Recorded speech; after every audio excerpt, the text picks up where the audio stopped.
अस्सलाम वालेकुम। Grip on trip का नया एपिसोड, नई सड़क और नई मंजिल। आज मैं ट्रैवल करने वाला हूं सवात मोटरवे पर, जो कि रिसेंटली ही फुली ऑपरेशनल कर दी गई है। इस सड़क के लिए मुझे बहुत ज़्यादा आप फ्रेंड्स की सजेशंस थी और मैं खुद भी पहली दफ़ा इस सड़क पे सफ़र कर रहा हूँ।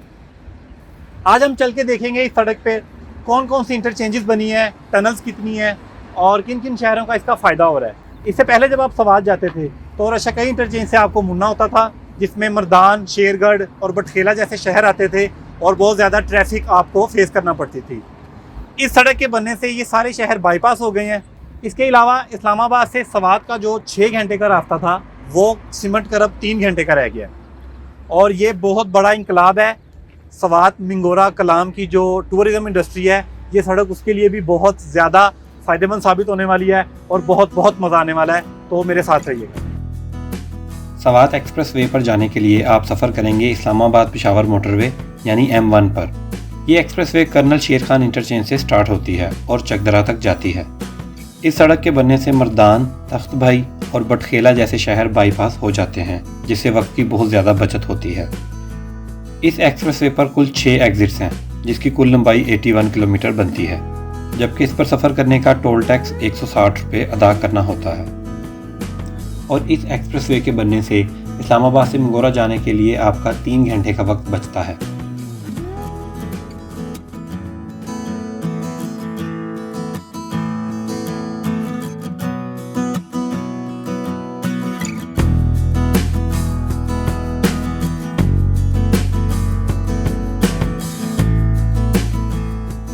मेरा सफ़र कर्नल शेर खान इंटरचेंज से शुरू हो रहा है, जो कि M1 पर वाक़या है।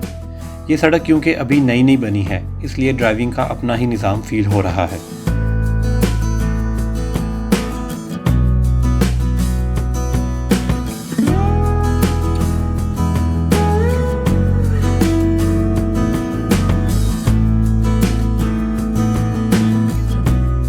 सवात एक्सप्रेस वे पर पहला एग्ज़िट 10 किलोमीटर बाद ही आ जाता है और एग्ज़िट आने से पहले आपको साइन बोर्ड भी नज़र आना शुरू हो जाते हैं।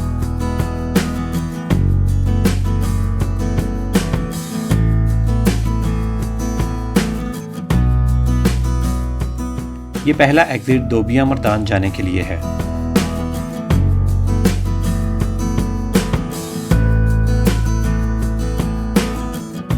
इस इंटरचेंज को क्रॉस करने के बाद आपको पहाड़ों की धुंधली सी तस्वीर नज़र आने लगती है, जो कि मालागंज डिवीजन में वाक़या है।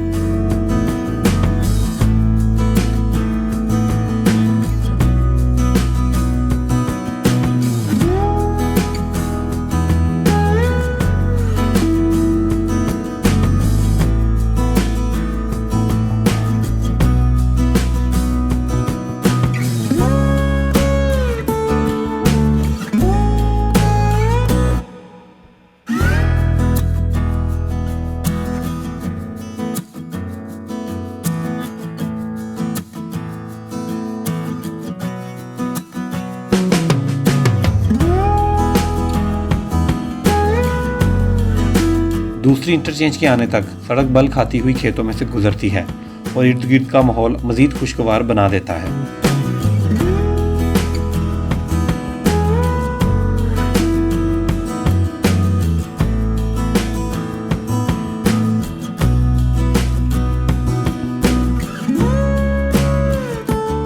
दूसरी एग्ज़िट को इस्माइलिया इंटरचेंज कहा जाता है।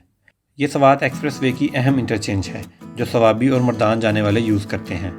इसके अलावा भी कई छोटे शहर भी इसी इंटरचेंज से एग्ज़िट लेकर आते हैं।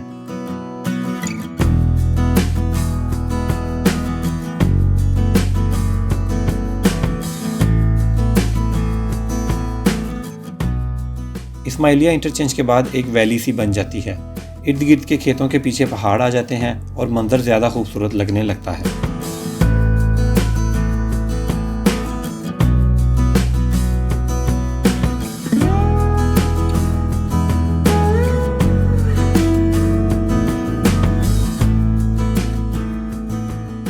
सड़क का निज़ाम सफ़र के साथ साथ बेहतरीन होता जा रहा है और हम पहुंच गए हैं सवात एक्सप्रेसवे की तीसरी एग्ज़िट पर। यहाँ से बख्शाली और सावल ढेर जाने वाले एग्ज़िट हो जाएंगे।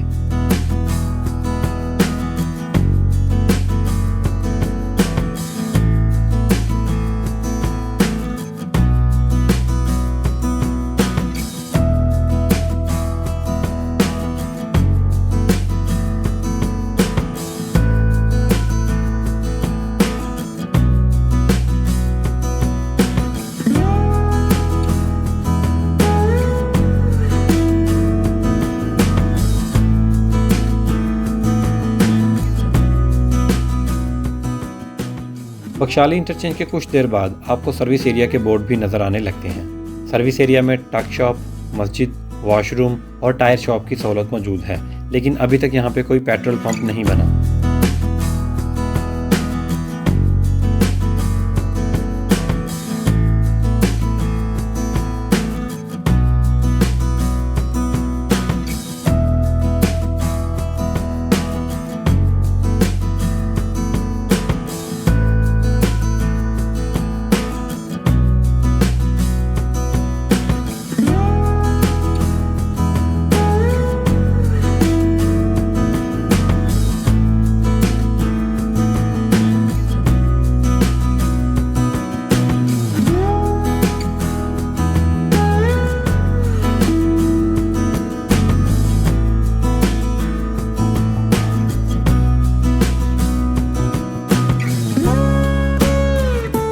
काटलंग सर्विस एरिया के बाद सवात एक्सप्रेसवे का चौथा एग्ज़िट आता है।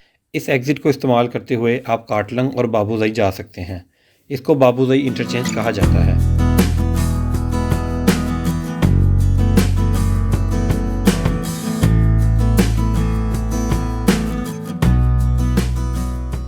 बाबूज़ई इंटरचेंज के बाद सड़क इस एरिया में दाखिल हो जाती है जहां पहाड़ काटे गए हैं, और बेहतर यह है कि आप स्पीड थोड़ी कम कर दें।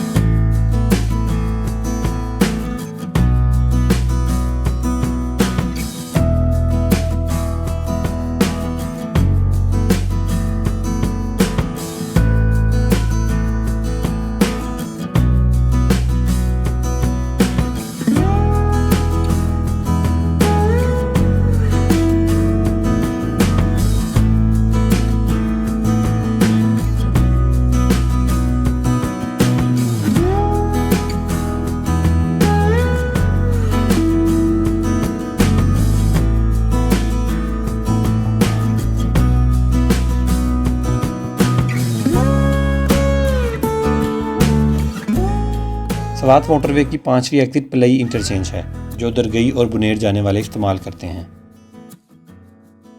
इससे आगे सड़क पर आपको कहीं कहीं कंस्ट्रक्शन वर्क भी नज़र आता है।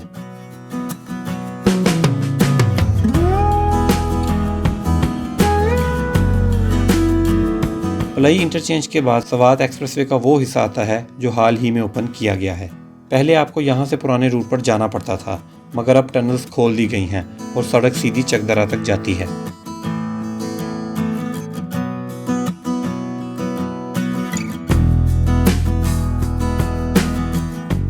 पहली टनल में लाइटिंग का काम अभी किया जा रहा है और ये कदरे छोटी टनल है।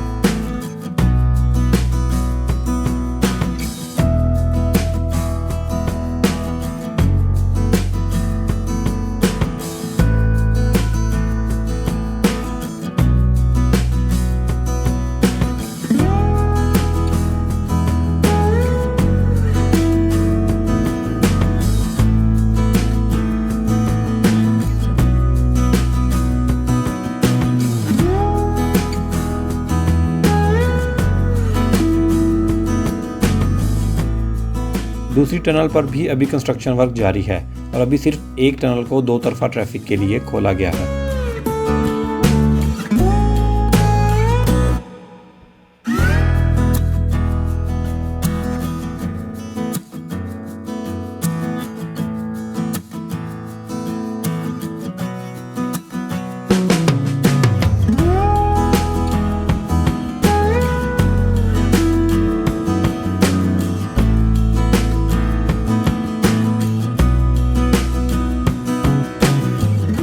सवात मोटरवे की तीसरी और आखिरी टनल सबसे लंबी है, जो तकरीबन 2 किलोमीटर से ज़्यादा है। यहाँ एमरजेंसी लेन, फायर एक्सटिंग्विशर, एमरजेंसी कॉल जैसी तमाम सहूलियात दी गई हैं और अभी के लिए यहाँ की स्पीड लिमिट 15 किलोमीटर तक की गई है गाड़ियों के लिए।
सवात मोटरवे का सफ़र मेरा चकदरा इंटरचेंज पर आकर ख़त्म हो गया।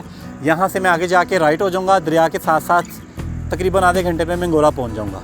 M1 मोटरवे से जब मैंने कर्नल शेर खां इंटरचेंज से स्टार्ट किया था और चकदरा पहुँचने में नॉर्मली आपको 4.5 से 5 घंटे लगते थे, जिसमें बहुत ज़्यादा शहर भी आते थे जो मैंने आपको पहले बताए थे।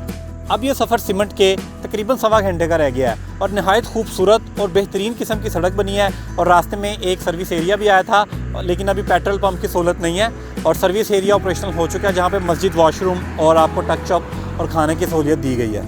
और रास्ते में 3 टनल्स आई थी। एक लंबी टनल थी, तकरीबन 2 किलोमीटर के करीब थी, बहुत ही खूबसूरत, और अभी वहाँ पे थोड़ा सा काम चल रहा है। तो सवात एक्सप्रेसवे का सफ़र मेरा आज यहाँ पे ख़त्म हो गया है और मुझे बताइएगा आपको मेरा ये सफ़र और ये सारी इन्फॉर्मेशन आपको कैसी लगी।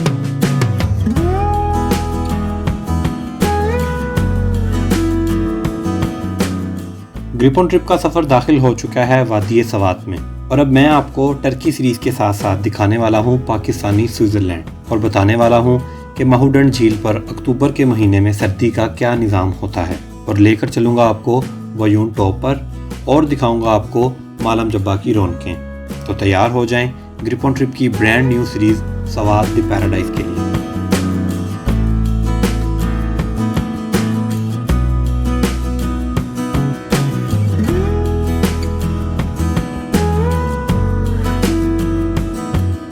और अगर आप तुर्की के सबसे अहम तारीखी मॉन्यूमेंट तकसीम स्क्वायर की कहानी सुनना चाहते हैं और ये जानना चाहते हैं कि सल्तनत उस्मानिया के ख़ात्मे के वक्त क्या एग्रीमेंट हुआ था, तो यहाँ क्लिक करें।